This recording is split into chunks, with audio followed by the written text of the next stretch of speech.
kader PKS di Kota Cilegon, Banten, Haji Maman Suherman, menjadi korban perampokan, Selasa, 16 Desember 2025.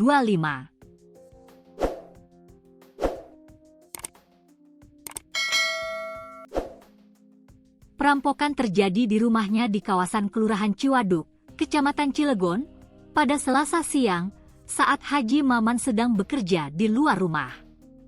Ketika kejadian, hanya ada dua anak Haji Maman yang berada di rumah, yakni Mam, 9, dan D, 8. Haji Maman mengetahui rumahnya dirampok setelah menerima panggilan darurat dari D. Saat menelepon, D berteriak meminta pertolongan, dilansir tribunbanten.com.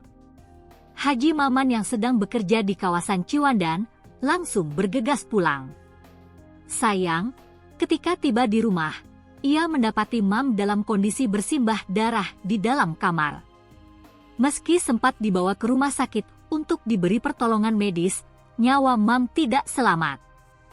Korban langsung dibawa ke rumah sakit untuk mendapatkan pertolongan medis, bunyi keterangan dari Polsek Cilegon, Polres Cilegon, Selasa.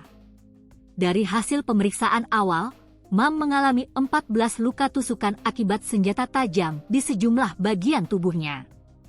Hingga saat ini, polisi masih melakukan penyelidikan terkait aksi perampokan di rumah Haji Maman yang menewaskan Mam.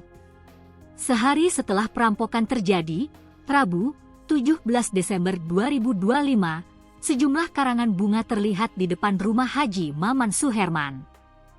Karangan bunga itu dikirimkan sebagai bentuk belasungkawa atas tewasnya Mam dalam tragedi perampokan, Selasa. Salah satu karangan bunga dikirim oleh Wakil Bupati Serang, Najib Hamas. Warga sekitar mengatakan jenazah Mam tak disemayamkan di rumah yang menjadi lokasi perampokan. Kalau jenazahnya sekarang ada di rumah satunya, jaraknya kurang lebih 400 meter dari lokasi rumah yang menjadi lokasi kejadian, ujarnya, Rabu, masih dari tribunbanten.com. Sementara itu, Ketua DPP PKS, Mardani Alisera, memberi perhatian serius atas kasus perampokan sekaligus pembunuhan di rumah Haji Maman Suherman. Ia mendesak agar kepolisian mengusut tuntas kasus tersebut. Mardani berharap Haji Maman diberi kesabaran atas musibah yang menimpanya hingga membuatnya kehilangan anak. Sedih dan meminta pengusutan tuntas. Mendoakan Pak Maman diberi kesabaran dan kekuatan, ujar Mardani kepada tribunnews.com, Rabu, 17 Desember 2025.